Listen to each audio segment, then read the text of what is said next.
नमस्कार दोस्तों, स्विफ्टकास्ट क्लासेज में आप सभी साथियों का स्वागत है। दोस्तों, आज हिस्ट्री का 15 most important MCQ question series के विषय में डिस्कस करेंगे, जो परीक्षा में लगातार पूछा जाता है। तो दोस्तों, वीडियो में अंत तक बने रहें ताकि सभी क्वेश्चन का लाभ उठाएं।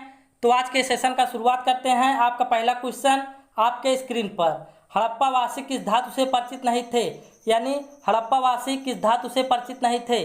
आपका ऑप्शन ए है सोना एवं चांदी, बी है तांबा एवं कांसा, सी है टिन एवं सीसा, डी है लोहा। तो आपका ऑप्शन सही हो जाएगा ऑप्शन डी, यानी लोहा। हड़प्पा वासी किस धातु से परिचित नहीं थे? तो लोहा धातु से परिचित नहीं थे। तो आपका ऑप्शन डी सही हो जाएगा। तो आज के सेशन का दूसरा क्वेश्चन आपके स्क्रीन पर, हड़प्पा के काल का तांबे का रथ किस स्थान से प्राप्त हुआ है?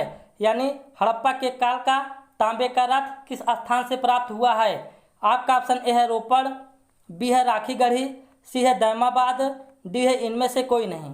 तो आपका ऑप्शन सही हो जाएगा ऑप्शन सी, यानी दैमाबाद। हड़प्पा के काल का तांबे का रथ किस स्थान से प्राप्त हुआ है? तो दैमाबाद से प्राप्त हुआ है।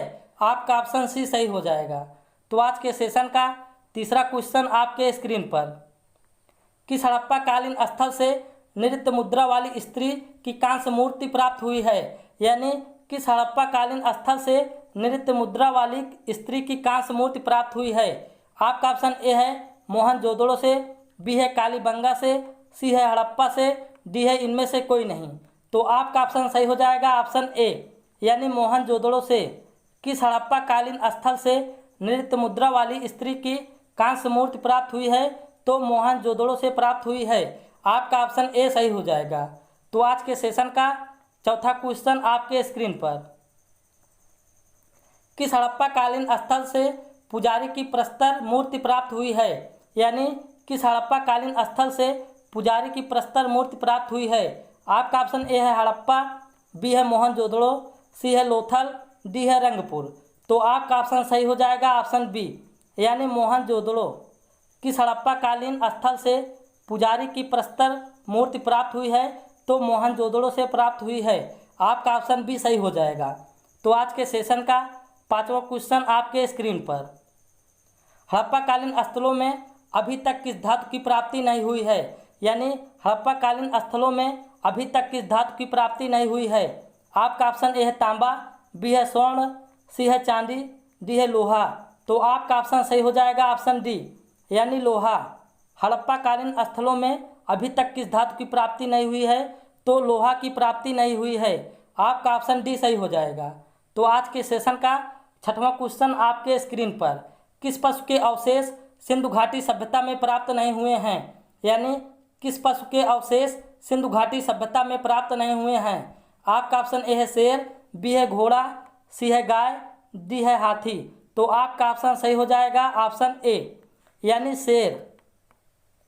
किस पशु के अवशेष सिंधु घाटी सभ्यता में प्राप्त नहीं हुए हैं? तो शेर के प्राप्त नहीं हुए हैं। तो आज के सेशन का सातवां क्वेश्चन आपके स्क्रीन पर, चाहुंदड़ो के उत्खनन का निर्देशन किया था? यानी चाहुंदड़ो के उत्खनन का निर्देशन किया था। आपका ऑप्शन ए है जे.एच. मैके ने, बी है सर जॉन मार्शल ने, सी है सर आलेर स्टीन ने, डी है इनमें से कोई नहीं। तो आपका ऑप्शन सही हो जाएगा ऑप्शन ए, यानी जे.एच. मैके ने चाहुंदड़ो के उत्खनन का निर्देशन किया था। यानी चाहुंदड़ो के उत्खनन का निर्देशन किया था जे.एच. मैके ने। आपका ऑप्शन ए सही हो जाएगा। तो आज के सेशन का आठवां क्वेश्चन आपके स्क्रीन पर, निम्न में से कौन सा एक हड़प्पा स्थल नहीं है? यानी निम्न में से कौन सा एक हड़प्पा स्थल नहीं है? आपका ऑप्शन ए है चाहुंदड़ो, बी है कोटदीजी, सी है सोहगौरा, डी है देसलपुर। तो आपका ऑप्शन सही हो जाएगा ऑप्शन सी, यानी सोहगौरा। निम्न में से कौन सा एक हड़प्पा स्थल नहीं है? तो सोहगौरा हड़प्पा स्थल नहीं है। बाकी चाहुंदड़ो, कोटदीजी, देसलपुर या तीनों हड़प्पा स्थल है, सोहगौरा हड़प्पा स्थल नहीं है। तो आज के सेशन का नौवां क्वेश्चन आपके स्क्रीन पर, आर्य शब्द का शाब्दिक अर्थ है? यानी आर्य शब्द का शाब्दिक अर्थ है। आपका ऑप्शन ए है वीर या योद्धा, बी है श्रेष्ठ या कुलीन, सी है यज्ञकर्ता या पुरोहित, डी है विद्वान। तो आपका ऑप्शन सही हो जाएगा ऑप्शन बी, यानी श्रेष्ठ या कुलीन। आर्य शब्द का शाब्दिक अर्थ है, यानी आर्य शब्द का शाब्दिक अर्थ है श्रेष्ठ या कुलीन। आपका ऑप्शन बी सही हो जाएगा। तो आज के सेशन का 10वां क्वेश्चन आपके स्क्रीन पर। वैदिक गणित का महत्वपूर्ण अंग है, यानी वैदिक गणित का महत्वपूर्ण अंग है। आपका ऑप्शन ए है शतपथ ब्राह्मण, बी है अथर्ववेद, सी है शुल्ब सूत्र, डी है इनमें से कोई नहीं। तो आपका ऑप्शन सही हो जाएगा ऑप्शन सी, यानी शुल्ब सूत्र। वैदिक गणित का महत्वपूर्ण अंग है तो शुल्ब सूत्र है। आपका ऑप्शन सी सही हो जाएगा। तो आज के सेशन का 11वां क्वेश्चन आपके स्क्रीन पर। वेदों की संख्या कितनी है, यानी वेदों की संख्या कितनी है। आपका ऑप्शन ए है 4, बी है 3, सी है 2, डी है 1। तो आपका ऑप्शन सही हो जाएगा ऑप्शन ए, यानी 4। वेदों की संख्या कितनी है, तो वेदों की संख्या 4 है। आइए नाम जान लेते हैं। ऋग्वेद, सामवेद, यजुर्वेद, अथर्ववेद। अब जानते हैं ऋग्वेद के पढ़ने वालों को क्या कहते हैं, तो ऋग्वेद के पढ़ने वाले को होत्र कहते हैं, और सामवेद के पढ़ने वाले को क्या कहते हैं, तो उद्रार्थ कहते हैं, और यजुर्वेद के पढ़ने वाले को क्या कहते हैं, अधूर्य कहते हैं, और अथर्ववेद के पढ़ने वाले को ब्राह्मण कहते हैं।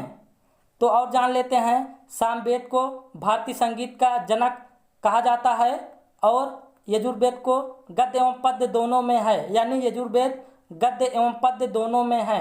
तो आज के सेशन का 12वां क्वेश्चन आपके स्क्रीन पर। ऋग्वैदिक आर्यों का मुख्य व्यवसाय क्या था, यानी ऋग्वैदिक आर्यों का मुख्य व्यवसाय क्या था। आपका ऑप्शन ए है कृषि, बी है पशुपालन, सी है शिक्षा, डी है व्यवसाय। तो आपका ऑप्शन सही हो जाएगा ऑप्शन बी, यानी पशुपालन। ऋग्वैदिक आर्यों का मुख्य व्यवसाय क्या था, तो पशुपालन था। तो आज के सेशन का 13वां क्वेश्चन आपके स्क्रीन पर।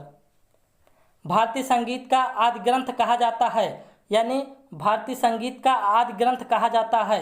आपका ऑप्शन ए है ऋग्वेद, बी है उपनिषद, सी है यजुर्वेद, डी है सामवेद। तो आपका ऑप्शन सही हो जाएगा ऑप्शन डी, यानी सामवेद। भारतीय संगीत का आदि ग्रंथ कहा जाता है तो सामवेद को कहा जाता है। आपका ऑप्शन डी सही हो जाएगा। तो आज के सेशन का 14वां क्वेश्चन आपके स्क्रीन पर।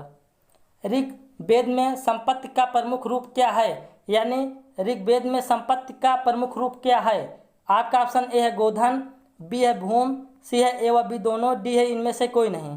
तो आपका ऑप्शन सही हो जाएगा ऑप्शन ए, यानी गोधन। ऋग्वेद में संपत्ति का प्रमुख रूप क्या है, तो गोधन है। तो दोस्तों जितने भी साथी क्लास में जुड़ेंगे सभी साथी स्विफ्टकास्ट क्लासेस को सब्सक्राइब कर लेंगे। तो आज के सेशन का 15वां और लास्ट क्वेश्चन आपके स्क्रीन पर। किस देवता के लिए ऋग्वेद में पुरंदर शब्द का प्रयोग हुआ है, यानी किस देवता के लिए ऋग्वेद में पुरंदर शब्द का प्रयोग हुआ है। आपका ऑप्शन ए है इंद्र, बी है अग्नि, सी है वरुणा, डी है सोम। तो आपका ऑप्शन सही हो जाएगा ऑप्शन ए, यानी इंद्र। किस देवता के लिए ऋग्वेद में पुरंदर शब्द का प्रयोग हुआ है, तो इंद्र का प्रयोग हुआ है। तो दोस्तों मैंने आपके साथ हिस्ट्री का 15 most important MCQ question discuss कर लिए हैं। ऐसे ही क्वेश्चन आपको परीक्षा में देखने को मिलते हैं। तो दोस्तों जितने भी साथी स्विफ्टकास्ट क्लास में जुड़ेंगे सभी साथी स्विफ्टकास्ट क्लासेस को सब्सक्राइब कर लेंगे, लाइक करेंगे, वीडियो को ज़्यादा से ज़्यादा शेयर करेंगे और सब्सक्राइब जरूर करेंगे। धन्यवाद, thank you, love you all friends, have a nice day, धन्यवाद।